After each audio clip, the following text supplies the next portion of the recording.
मेरा नाम ऋतु है। मैं बेसिकली चूरू डिस्ट्रिक्ट से हूँ। वैसे मैं रहती हिसार हरियाणा में हूँ। मेरा ये सेकंड अटेम्प्ट था और फर्स्ट इंटरव्यू था। ओके मैम, आज जैसा हम देखते हैं मैम, कुछ रिसेंट टाइम में अभी 2-3 महीने के अंदर ही प्रीलिम्स है। तो मैम जो स्टूडेंट्स तैयारी कर रहे हैं तो उनके लिए आप कोई स्ट्रेटेजी बता सकते हैं या टिप्स बता सकते हैं कि वो कैसे प्रीलिम्स के लिए प्रिपेयर करें? यार एक ही स्ट्रेटजी है, minimum sources and maximum revision. तो रिवाइज करो जितना, बिकॉज जो क्वेश्चंस आएंगे वो तो कहीं से भी आ सकते हैं। तो अपने मिनिमम सोर्सेज रखोगे तो फिर याद आ जाएगा उस टाइम पे और आप अच्छे से कर सकते हो। एंड मैम जैसे हमें स्टैंडर्ड बुक्स तो सबको पता है प्रीलिम्स के लिए, बट करंट अफेयर्स के लिए कैसे करें तैयारी, उसका बहुत ज़्यादा दिक्कत है स्टूडेंट्स को, तो उसके बारे में बता सकते हैं? मैंने विजन 365 किया था, पीटी प्रीलिम्स में भी पीटी 365 और मेंस में भी मेंस 365 किया था। तो मेरा तो current affairs, newspaper plus magazine से हो गया था कवर। एंड मैम आपका मीडियम कौन सा था? मेरा इंग्लिश मीडियम था। And optional? मेरा एग्रीकल्चर ऑप्शनल है। एंड देन मैम आपका एग्रीकल्चर ऑप्शनल था, तो इंटरव्यू में इससे रिलेटेड कुछ क्वेश्चन थे? मेरा 70 to 80% जो इंटरव्यू था वो एग्रीकल्चर पे बेस्ड था, प्लस करंट अफेयर्स पूछे थे and plus current affair related to agriculture वो पूछा गया था। एंड मैम आपका टाइम टेबल कैसा था, क्योंकि आपने सेकंड अटेम्प्ट में ही क्लियर किया, तो जो स्टूडेंट्स हैं वो काफ़ी जानना चाहेंगे आप किस तरह से पढ़ती थी, क्या से किस टाइम मॉर्निंग पर्सन थे या नाइट पर्सन, उस हिसाब से बता सकते? मैं तो सुबह पढ़ती थी, सुबह जल्दी उठ के एक शिफ्ट कंप्लीट कर दिया 3 to 4 आवर्स की, देन शाम में 3 to 4 आवर्स एक साथ बैठ के किया। तो जो नाइट पर्सन है वो रात को भी पढ़ सकते हैं। ये ऐसा कुछ नहीं होता, आप अपने हिसाब से शेड्यूल बना सकते हैं। किसी को फ्रिक्वेंट ब्रेक लेना होता है, मेरे को जैसे फ्रिक्वेंट ब्रेक लेके मेरी प्रोडक्टिविटी सही रहती थी, तो मैं 1.5 घंटे में या 1 घंटे में ब्रेक ले लिया करती थी, टी ब्रेक या फिर ब्रेकफास्ट कर लिया या फिर पेरेंट्स से बात कर ली। तो this boost your mental energy. And ma'am PYQ कितने हेल्प करते हैं प्रीलिम्स के लिए? प्रीलिम्स में तो बहुत ज़्यादा हेल्पफुल हैं पीवाईक्यू के जो ऑप्शंस हैं वो भी करने से most of the prelims question हो सकते हैं। तो प्रीलिम्स में तो पीवाईक्यू का बहुत बड़ा मेजर रोल है। एंड मैम सीसेट की कैसे प्रिपरेशन करें स्टूडेंट्स?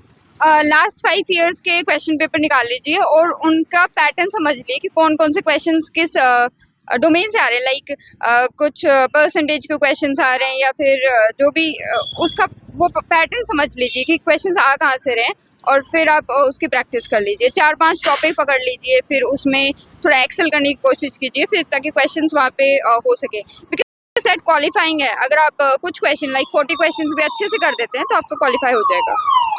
एंड मैम आपका ओवरऑल इंटरव्यू किस में बेस्ड था, डेफ बेस्ड था या करंट बेस्ड था या मिक्स था? इंटरव्यू मेरा डेफ बेस्ड था, बट मैं कहूँगी ऑप्शनल बेस्ड ज़्यादा था। एंड मैम आपकी मेंस लिखने की क्या स्ट्रेटेजी थी, क्या उसमें टेस्ट सीरीज काफ़ी हेल्पफुल रहे आपके लिए? यार मैं डेली आंसर राइटिंग प्रैक्टिस करती थी। लास्ट में मैंने मेंस टेस्ट सीरीज ली थी एक इंस्टीट्यूट की, बट जो डेली आंसर राइटिंग प्रैक्टिस से जो इम्प्रूवमेंट होती है वो टेस्ट सीरीज से तो नहीं हो पाती है।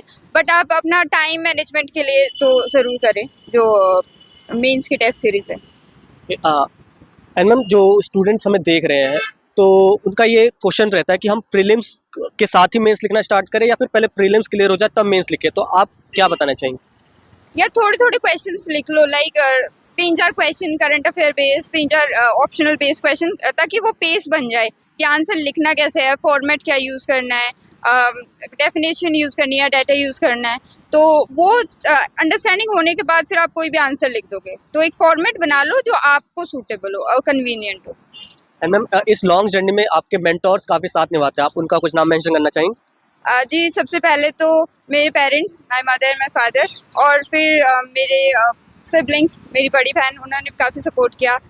Then my classmate Rajat Kumar, उन्होंने भी काफ़ी, he is my mentor right now, तो उन्होंने भी काफ़ी सपोर्ट किया। एंड मैम इस लॉन्ग जर्नी, आपको पता है ये मैराथन की तरह ये काफ़ी ज़्यादा टफेस्ट एग्जाम है इंडिया का, तो आपको ऐसा क्या मोटिवेट किया कि आप इस लॉन्ग जर्नी पे निकल पड़ी?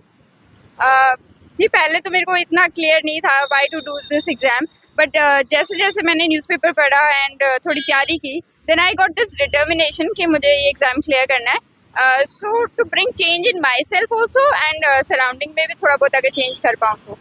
एंड मैम आंसर राइटिंग के लिए काफ़ी स्टूडेंट्स को पता नहीं चलता कि हम कैसे सही लिख रहे हैं या नहीं लिख रहे हैं, तो जो बच्चे सेल्फ प्रिपेयर कर रहे हैं वो कैसे एवेलुएट करें, कुछ टिप्स आपको? जो आंसर राइटिंग में जो अपने टॉपर्स की टेस्ट बुकलेट्स होती हैं, जैसे साइट पे होगी, विजन की साइट पे, फोरम की साइट से, तो उनसे वो क्वेश्चन देख लो और फिर अपना आंसर लिखो एंड देन देखो कि टॉपर्स में क्या ऐड ऑन किया हुआ है। तो धीरे धीरे इम्प्रूव हो जाएगा, ग्रेजुअली इम्प्रूव होगा। फर्स्ट डे तो आपको लगेगा कि आपका आंसर वर्स्ट है, देन धीरे धीरे इम्प्रूव हो जाएगा। Okay ma'am. एंड मैम जो स्टूडेंट्स हमें देख रहे हैं उनको आप क्या लास्ट मैसेज देना चाहेंगे, वो किस तरह से आगे बढ़े? यार 7 से 8 घंटे रोज प्रिपेयर करने से भी आप क्लियर कर सकते हो, बस कंसिस्टेंसी रखो and that is the most important in this exam. And ma'am एक लास्ट इंपॉर्टेंट क्वेश्चन है कि आप बुक लिस्ट बता दीजिए कि कैसे जो प्रीलिम्स है, मेंस की बुक लिस्ट क्या होनी चाहिए? यार बुक लिस्ट तो इंटरनेट पे अवेलेबल है अगर आप सर्च करोगे, बट मेंस के लिए मेरे सोर्सेज काफ़ी लिमिटेड थे। मैंने विजन की तो मेंस 365 करी थी और थोड़े बहुत टॉपिक्स देख लिए थे जो कि जैसे सिलेबस में कीवर्ड्स होते हैं उन पे अपने नोट्स बना लिए थे, फिर मेंस का कवर हो गया था उससे। हाँ, thank you ma'am, all the best for your interview.